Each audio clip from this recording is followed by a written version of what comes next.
Hey, hello everyone. I make this video to help you learn about run-on sentence and comma supply, as this one will appear in quiz 3 as well. I hope you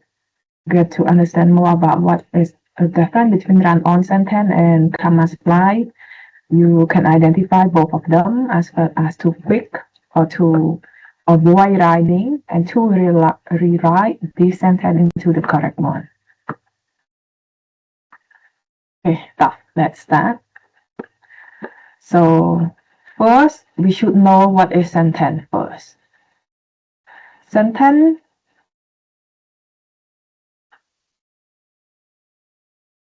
is a word, a group of words that contain a subject and a verb. Object is optional, it's fine, and express a complete thought. It begins with a capital letter and followed by an end mark. We call it period, question mark, or exclamation mark. Simply means sentence must contain subject plus verb. Object is optional and it could be end with full stop, question mark, or exclamation mark, depend on your idea that you want to convey. Yeah, subject, verb, object, and has complete idea. Subject, verb, object ហ្នឹងមានអត្ថន័យគ្រប់គ្រាន់ស្ដាប់យល់ទាំងអស់គ្នាផង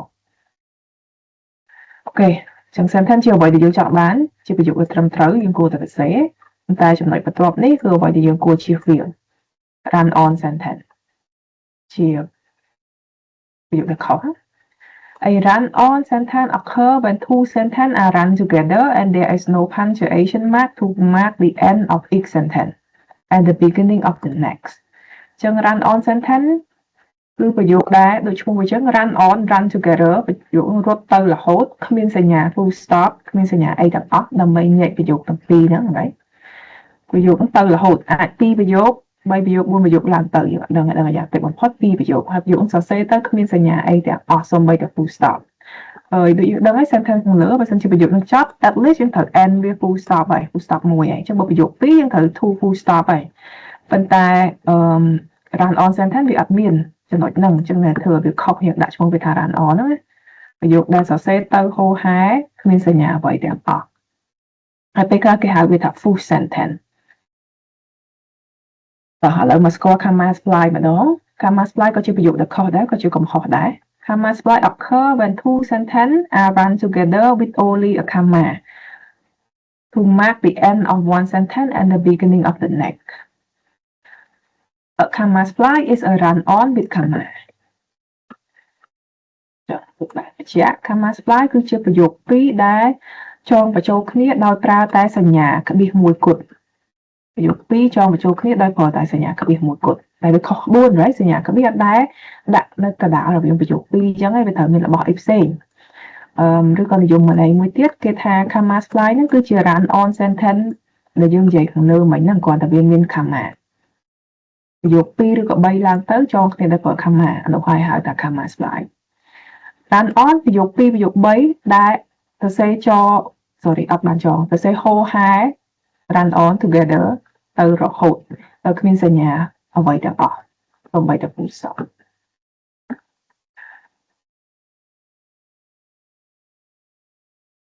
ចឹងពីឧទាហរណ៍នេះជាឧទាហរណ៍ជា sentence ត្រឹមត្រូវដែលយើងគួរតែចេះរៀនប្រើ The car was called back for a second interview. We have subject, we have verb, we have object មានអត្ថន័យគ្រប់គ្រាន់យល់អញ្ចឹងវា sentence complete sentence correct sentence. She was delighted. មាន subject មាន verb ករណីនេះត្រូវតែមាន object បើមិនអញ្ចឹងស្ដាប់អត់យល់មានតែ subject មាន object ដូចនៅតែហៅ sentence អញ្ចឹងគ្រាន់តែ incomplete thought it's not complete subject verb object ទៀតកន្លែងនេះទៅ sentence ហើយ complete idea អញ្ចឹងប្រយោគពីរខាងលើគឺជាត្រឹមត្រូវប្រយោគខាងក្រោមគឺប្រយោគដែលខុសនេះ run on ចង់ដឹង run on ផ្សេងបែបម៉េចនេះមើលមក Alika was called back for a second interview she was delighted អញ្ចឹងយើងឃើញប្រយោគពីរខាងលើអំបញ្ញមិញគាត់យកមកសរសេរតគ្នាយើងមើលសញ្ញាព្រួយដោយប្រយោគទី1ចន្លោះពីប្រយោគទី1ទៅប្រយោគទី2គ្មានសញ្ញាអីតទៅសោះត្រូវអត់ពេលគាត់សរសេរចប់ទៅគាត់ដាក់ full stop នៅក្រោយនេះចឹង there is something wrong នៅចន្លោះ interview and ចន្លោះ C នេះ ដូច្នេះហើយប្រយោគបែបនេះហើយហៅថា run on sentence ប្រយោគ2ចង sorry ប្រយោគ2ទៅសេបន្តបន្ទាប់គ្នាបន្ទប់គ្នាដោយគ្មានសញ្ញាអីទាំងអស់ឧទាហរណ៍ខាងក្រោមគឺជា comma supply Alika was called back for the second interview comma កន្លែងនេះដាក់ក្បៀស comma she was delighted ចឹងប្រយោគទី1បូកក្បៀសបូកប្រយោគទី2នឹងហៅថា comma supply នៅពេលដែលអ្នកសរសេរចង់ចងប្រយោគ2បញ្ចូលគ្នាប៉ុន្តែគាត់អត់ចេះក្បួនត្រឹមត្រូវគាត់បានត្រឹមដាក់តែសញ្ញា comma ន័យថាប្រើសញ្ញា comma ខុសដើម្បីចងប្រយោគ2ឬ3ឡើងទៅនោះវាមានឈ្មោះថា comma supply run on ប្រយោគ2ឬ3ឡើងទៅដែលមិនមានសញ្ញាអីទាំងអស់នៅពេលដែលចងប្រយោគនោះ run on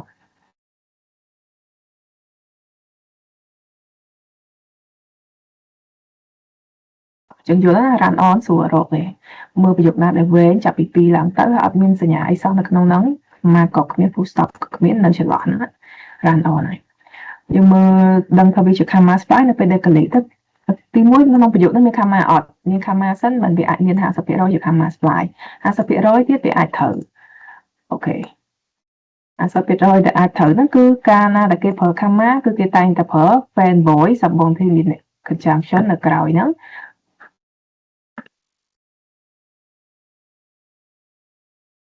មកក្រោមនេះសិនមើលទម្រង់នេះសិនចាំបកទៅវិញអូខេវិធីក្នុងការប្រើ comma គឺបែបនេះ sentence បូក comma នៅបន្ទាប់ពី comma គឺយើងដាក់ fan voice ឬមានឈ្មោះថា coordinating conjunction ឆ្នុក for and nor but or yet បាត់មួយហើយឆ្នុក so បូក sentence មួយទៀតសូមដាក់ full stop នៅខាងក្រោយអញ្ចឹងប្រយោគខាងលើបាញ់មិញប្រយោគ comma slide ដែលខុសហ្នឹងយើងអាចរើសកែមកឲ្យត្រូវដោយថែមមួយក្នុងចំណោម fan voice ខាងក្រោមនេះចង់ដឹងថាប្រើមួយណាយើងត្រូវមើលអត្ថន័យប្រយោគមុខនិងប្រយោគក្រោយតើវាយ៉ាងម៉េចជាមួយគ្នាអញ្ចឹងយើងប្រើឆ្នោត for បើសិនជាប្រយោគខាងក្រោយផ្ដល់ហេតុផលទៅឲ្យប្រយោគខាងមុខយើងប្រើ and ឬក៏ប្រើ or ទៅបើសិនជាប្រយោគខាងក្រោយនិងប្រយោគខាងមុខវិញជាពិសេសរឿងដូចគ្នាឬ support ឲ្យគ្នាយើងអាចប្រើ but ឬក៏យើងអាចប្រើ yet បើសិនជា sentence មុខសិនខាងក្រោយវាផ្ទុយគ្នា opposite direction nor អត់សូវឃើញទេnor កលៈទេសៈនេះយើងប្រើជាមួយនឹងប្រយោគចងប្រយោគ2ដែលមានន័យអវិជ្ជមានអាចប្រើបានអូខេហ្នឹង comma ទី1អូខេចឹងទៅមើលវិធីក្នុងការប្រើប្រាស់ comma មួយទៀតចឹងប្រយោគមុនហ្នឹងវាខុសដោយសារវាប្រើតែមួយគណៈទៀត sentence បូក comma បូក sentence អាហ្នឹង comma supply ហើយដែល sentence ពេញត្រឹមត្រូវតែម្ដងមានសិទ្ធិដាក់ comma នៅកណ្ដាលរវាងប្រយោគខាងមុខនិងប្រយោគខាងក្រោយលុះត្រាតែពំពេញទេបែបនេះលុះត្រាតែក្បាលដំបូងបំផុតយើងត្រូវប្រើជាមួយនឹង subordinate conjunction subordinator ហើយខ្លីៗយើងមាន before after when while if even though ហូហែតទៅទៀតយើងប្រើពួក coordinator ហ្នឹងនៅមុខមកបូក sentence មួយទើបមានសិទ្ធិបូកក្បៀសនៅកណ្ដាលនេះនិង sentence មួយទៀតម្ដងទៀតខ្លីៗក្បៀសឈរកណ្ដាល comma ឈរកណ្ដាលរវាងប្រយោគមួយនិងប្រយោគមួយលុះត្រាតែដើមប្រយោគមាន subordinator ពាក់កណ្ដាលចេះទេបើយើងអត់ចង់ឲ្យមាន comma អីញ៉ៃញ៉ៃហ្វមទី2នេះ subordinator បាញ់មិញហ្នឹងយកវាមកដាក់កណ្ដាលមកវាដើរតួនាទីជាមួយ comma អញ្ចឹង sentence subordinator sentence អាហ្នឹងអត់បាច់មាន comma តែបើចង់មាន comma ក្បាលដំបូងចាប់ផ្ដើមត្រូវតែមាន subordinator ណាមួយតែវា link ប្រយោគនឹងឲ្យបានត្រូវ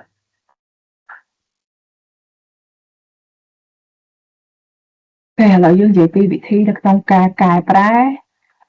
ឡើងវិញយើងស្គាល់ហើយ run on ស្គាល់ហើយ comma supply ឥឡូវវិធីនៅក្នុងការកែ sentence ទាំងពីរហ្នឹងវិធីទី1 use period or capital letter to make two sentence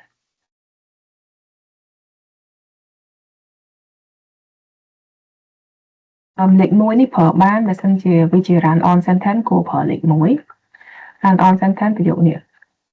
យើងដឹងហើយថាប្រយោគ2ឬប្រយោគ3យើងត្រូវដាក់ full stop នៅពេលដែលប្រយោគ1ចប់អូខេនេះប្រយោគទី1ចប់ហើយយើងដាក់ full stop មកប្រយោគទី2តទៀតដាក់ full stop មួយទៀតអញ្ចឹងវាលែងជា run on ហើយវាទៅជា two different sentence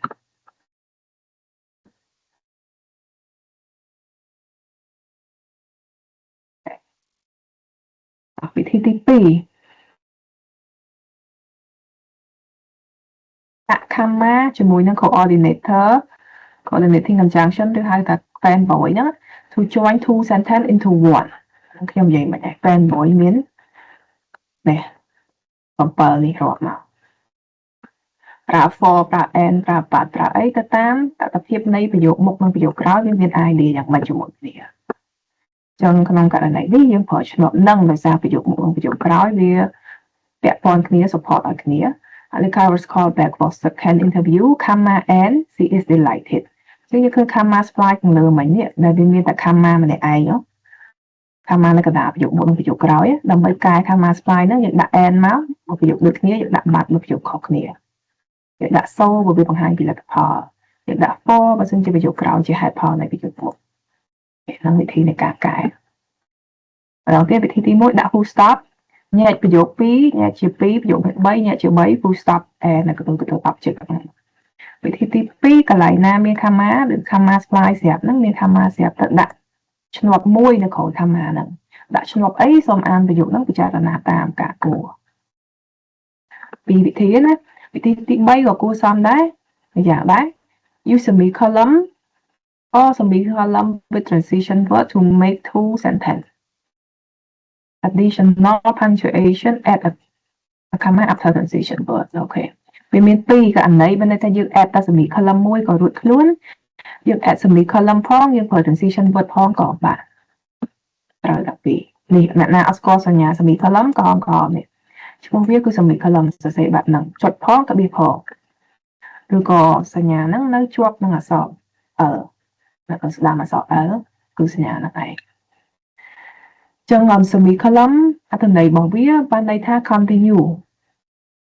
ឬក៏ never end មិនតាន់ចប់ទេតទៀតហើយបានប្រយោគ2អាចចងជាប់គ្នាបានដោយប្រើ semicolon បានអត់ខុសណាត្រូវតែប្រយោគ2អត់អាចចងជាប់គ្នាដោយប្រើ comma ទេមាន comma តោះតែមាន fanboy ឬក៏ subordinator តែ semicolon អាចឈរតែឯងបានរវាងប្រយោគ2ហើយ semicolon ដដែលនៅបន្ទាប់ពី semicolon នោះយើងអាចប្រើ transition word ក៏បាន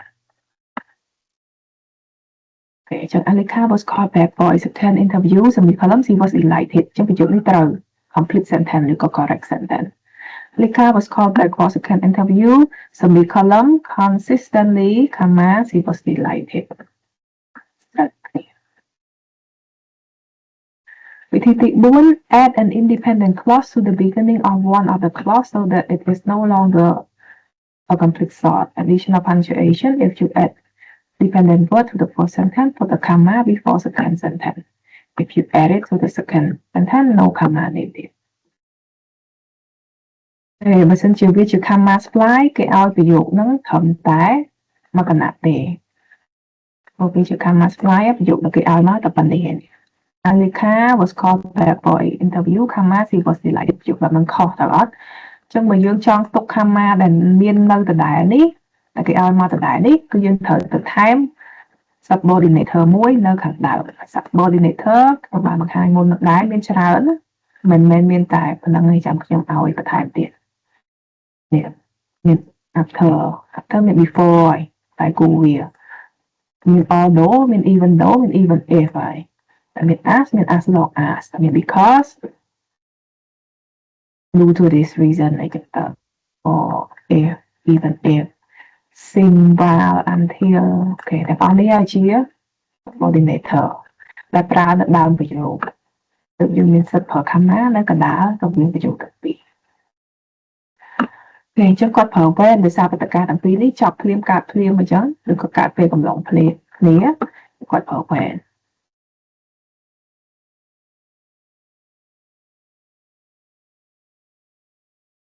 អត់ចង់ទុក comma គេនឹងទេយើងអាចលើក when យកមកដាក់កន្លែង comma ហ្នឹងហ្មងក៏បានចឹងវាបាន Alika was called back for second interview កន្លែង comma ហ្នឹងដាក់ when មក when she was delighted ឬក៏លើក she was delighted មកដាក់មុខ when she was called back for second interview លើកមកកណាត់ក្រោយដាក់មុខលើកមកកណាត់មុខនេះរួចមកក្រោយវិញកន្លែងសាក់ហ្នឹងយើងលែងមាន comma ហើយវិធីមាន2 ព្រោះយើងចង់ទុក comma ឬអត់ទេបើចង់ទុក comma ថែម subordinator នៅខាងដើមបើមិនចង់ទុក comma ហ្នឹងទេត្រូវដាក់ subordinator ចំកន្លែង comma ហ្នឹងមក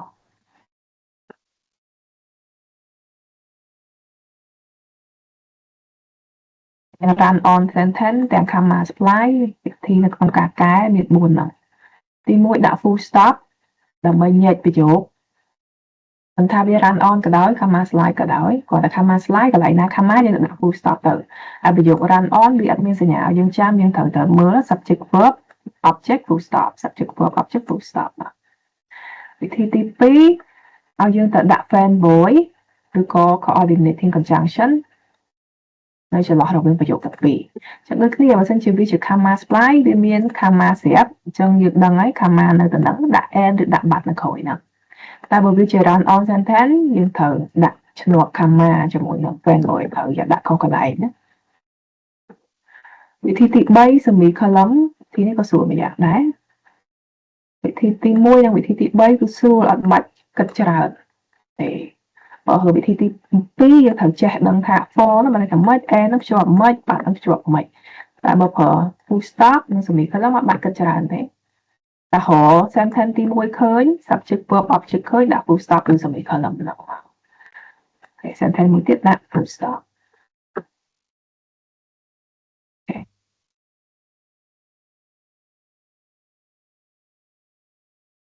បាក់តែឡើយនេះទេ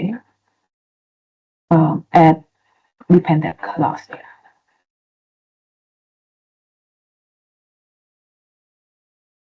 យើងមើលកលេចឆាច់ទៅឃើញថាប្រយោគហ្នឹងមាន comma ហើយនៅចំកណ្ដាលបែបហ្នឹងទៀតយើងអាចរើសប្រើ coordinating conjunction នៅខាងដើមក៏បាន before after when បើពាក្យណាដែលយើងគិតថាស័ក្តិសមនេះឧទាហរណ៍ជាក់ស្ដែងអញ្ចឹងនេះគឺជា run on sentence ប្រយោគបែប2ប្រយោគប៉ុន្តែអត់មានញែកប្រយោគហ្នឹងអត់ដាក់ខណ្ឌប្រយោគនេះបានន័យថាប្រយោគ2បញ្ចំ2ប្រយោគ1បញ្ចំ1ប្រយោគវាខុស Rita want to watch project runway កន្លែងនេះត្រូវចប់ត្រឹមនេះហើយបើចង់តត្រូវ comma ត្រូវឈ្នួលទៅត្រូវអត់មានណាប្រយោគមួយទៀត Luz want to watch football អញ្ចឹងប្រយោគ2ដែលផ្សេងតគ្នាទៅរហូតគ្មានសញ្ញាអីទាំងអស់ run on ប្រយោគនេះគឺ comma supply ប្រយោគ1និងប្រយោគ2ចងគ្នាដោយគ្រាន់តែសញ្ញា comma ទេហ្នឹងហើយហៅថា comma supply ការប្រើ comma ខុសវិធីទី1ដើម្បីដោះស្រាយបញ្ហាខាងលើគឺដាក់សញ្ញាចុចនៅបន្ទាប់ពី sentence ទី1 Rita want to watch project runway full stop 1 Luz want to watch football full stop មួយទៀតចាំ2 full stop បញ្ជាក់ថា2ប្រយោគដែលឡែកពីគ្នាវិធីទី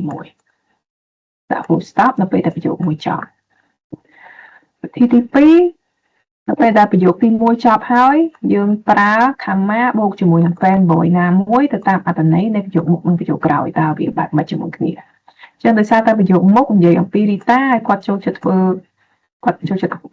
លរឿងផ្សេងខុសពី Luz គាត់ចូលចិត្តមើលរឿងផ្សេងអញ្ចឹងទៅចឹងអត្ថន័យនេះប្រៀបធៀបមនុស្ស2នាក់ចំណង់ចំណូលចិត្តខុសគ្នាអញ្ចឹងគាត់ថាយើងប្រើបាត់ឬប្រើ yet ក៏បានដែរកន្លែងនេះបាត់យេឋានៈស្មើគ្នាបូកថាប៉ុន្តែដូចនេះចឹង comma ដែលមានស្រាប់ហើយបាត់ឬ yet មកសិនជាវា run on ចេះយើងទៅរក object នៃប្រយោគទី1 object នៃប្រយោគទី1ទៅដាក់ក្បៀសហើយនឹងបាត់នៅចន្លោះនោះវិធីទី2វិធីទី3យើងអាចប្រើ semicolon ក៏បានប្រើ semicolon បូកជាមួយឃ្លាឃ្លោងណាមួយដែលនៅក្រោយនេះឃ្លាឃ្លោងទាំងអស់នេះគេហៅថា transition word Rita want to watch project runway semicolon នេះ semicolon ដាក់វាតែមួយមកដាក់ទៅសញ្ញានឹងមួយតែឯងហ្មងនៅពីលើ however ហ្នឹងអត់បានសញ្ញានេះ want to watch ឬក៏ Rita want to watch project runway semicolon however comma Luz want to watch football ត្រូវតែទី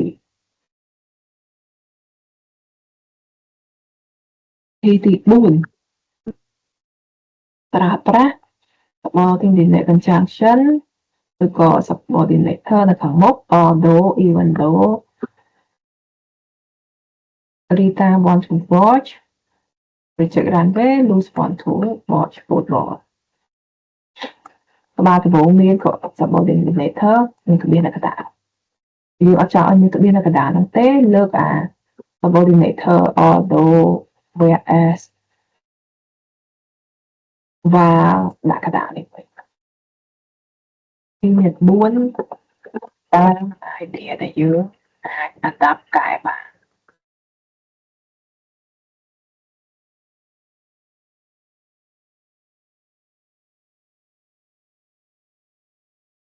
yêu thôi được hạt này cái áo run on sentence như môi càng lớn cái áo nhớ cái run on sentence đó ta buôn vị thi để bàn riêng càng lớn ấy cứ ví dụ đặt run on sentence rồi rồi ví dụ ba cái xe tới quên lại mình này cái bay ví dụ làm tới ai miền tầm snhà nhà muối là trong cái áo này full stop chẳng lọt được ví dụ môi biết miền ấy sao vậy thì tí môi cái thôi ở chương sạp ấy cái áo dương insert period and capital letter between the second sentence trong chập ví dụ môi dương mình thở đã full stop Patrick left to block from the college full stop nhà chốt chẳng hạn ví dụ tí tí do thằng bốn cứ complete that capital letter as nạp đây đặc biệt là ví dụ nó cop she cái này ní mà nó do tao vậy bây giờ cái dương reflect cái do thông cái này đã sinh nhà chốt liệp bắt đầu vào thông ok vậy thì sao tí cái ao dương cái ví dụ còn lựa run on nó đôi phở sẽ bị khờ lầm cái cục mình chia cái cầm nọt dương giống là những cái xe tại vì cái cầm nọt tế cái ao dương run on là cái ao dương người divide the sentence into correct sentenceทั้งnhững trong của style 1 style 2 style 3 style 4 phải cho nó ở cái ok ở cái chạy về style nào có phở đó tại đang là style 1 style 2 nó cứ sửa trên cái đặt nhà chọn đặt nhà sẽ bị khờ lầm đó left to block from left the concurrent have bị chọn nào object subject left verb to block from collect as object trong cái chạy cho cái lại đang gọi là những trong chọn này full stop buôn lại mối được chọn này sẽ bị khờ lắm buôn lại tí hay là sẽ bị cái rồi sẽ bị khờ lắm mà she đó là số tôi đấy là up này là số không phải bộ sẽ bị khờ lắm mà này ta ở chọn để stop buôn lại mối được chọn ha cho những đã số as she là số thông nó bị trở mệt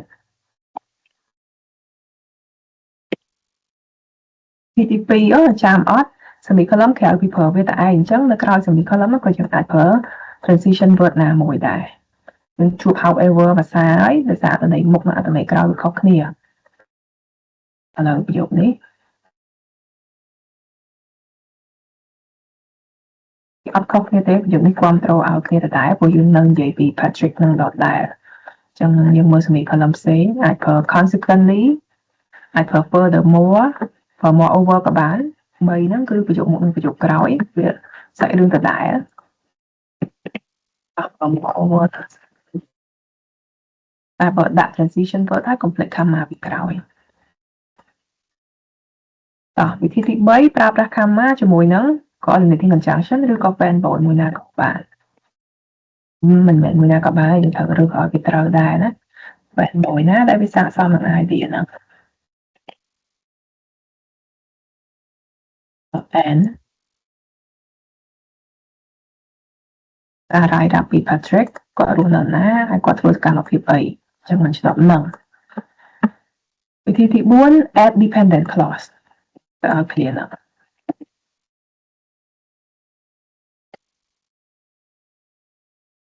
ពេល add dependent clause គឺយើង add នៅពីខាងមុខ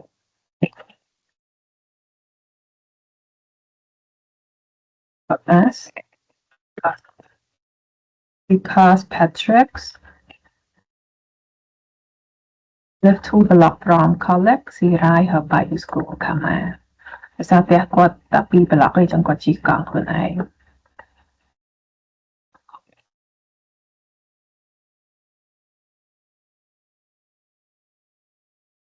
ទីមួយទៀតយើងអត់ចាប់ឃើញខាងណា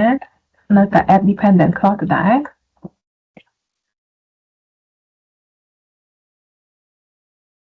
តែយើងប្រើ because ហ្នឹង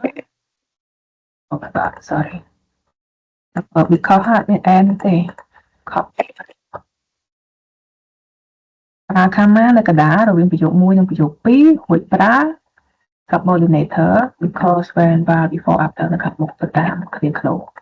វិធីទី2លើក because នឹងកណ្ដាលយកមកដាក់នៅកន្លែង comma លើនោះឆ្លាតប្រយោគកាន់តែខ្លីជាងមុនអត់បាច់មានសញ្ញាអីមេម៉ានច្រើន because នេះគឺដើរតួជំនួសឲ្យ comma ខាងលើហើយអូខេចឹងនេះគឺ4វិធីនៅក្នុងការកែ run on comma style ក៏កែដូចគ្នាដែរឥឡូវមើលខាងក្រោមគេឲ្យយើងកែ comma style ខាងក្រោម Yasina was taking in her car she got pulled over by police ឃើញទេប្រយោគ1ក្បៀប្រយោគ1ទៀតតាមយើងរៀនហៅហាយនិយាយគ្នាមកបាញ់មិញអត់មានក្បួនបែបហ្នឹងទេ comma មិនអាចឈរតែឯងរវាងប្រយោគមុខនិងប្រយោគក្រោយទេវាអាចថាមាន fan boy នៅក្រោយ comma ហ្នឹងឬក៏នៅក្បាលដំបូងនេះថែម subordinator ណាមួយដែលមានអត្ថន័យស័ក្តិសមទៅនឹងឃ្លាហ្នឹង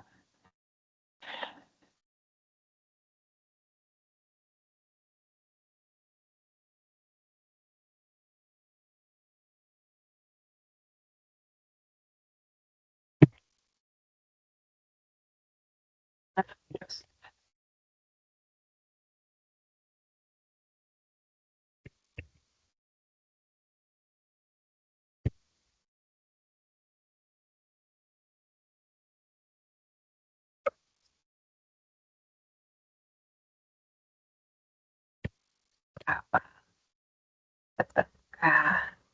មួយមិនទាន់ចប់ផងបដការមួយទៀតមកកាត់បដាច់ខណៈពេលដែលយើងណាមកកំពុងតែចុចទូរស័ព្ទមានត្រូវបានហៅដោយប៉ូលីស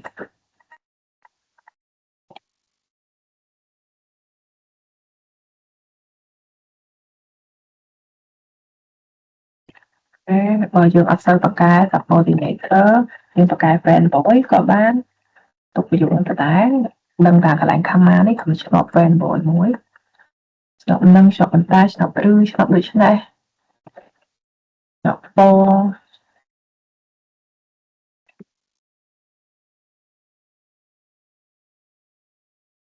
កន្លែងនេះដូចជា parcel ត្រូវជាងវិធីការចុចទូរស័ព្ទនៅក្នុងឡានឆ្លេះហើយយើងក៏បានហៅដោយប៉ូលីស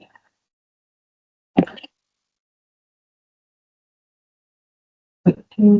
អបស្រួលមែនតើ subject verb object ឃើញ full stop កន្លែងហ្នឹង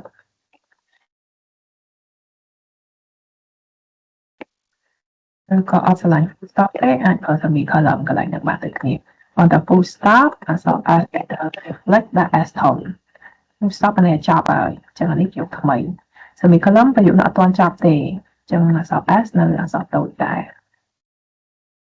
ឬក៏ semicolon តែហ្នឹងយើងអត់ចង់ប្រើ semicolon តែឯងកុំឲ្យវាកណ្ដោយកណ្ដែងright យើងអាចប្រើ transition word នៅក្រោយហ្នឹងគឺត្រូវមាន semicolon transition word comma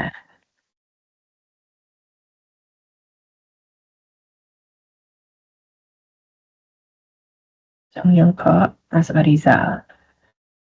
យើងកំពុងចុចទូរស័ព្ទនៅក្នុងឡានដូច្នេះហើយយើងត្រូវបានហៅដោយប៉ូលីសអញ្ចឹងនេះគឺសង្ខេបនៅ technique ទាំងអស់ដែលយើងបានរៀនខាងលើ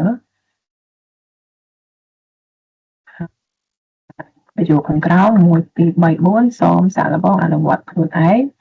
ព្យាយាមប្រើទាំងវិធី1វិធី2 3និង4ដែលបានរៀនខាងលើនោះដែរ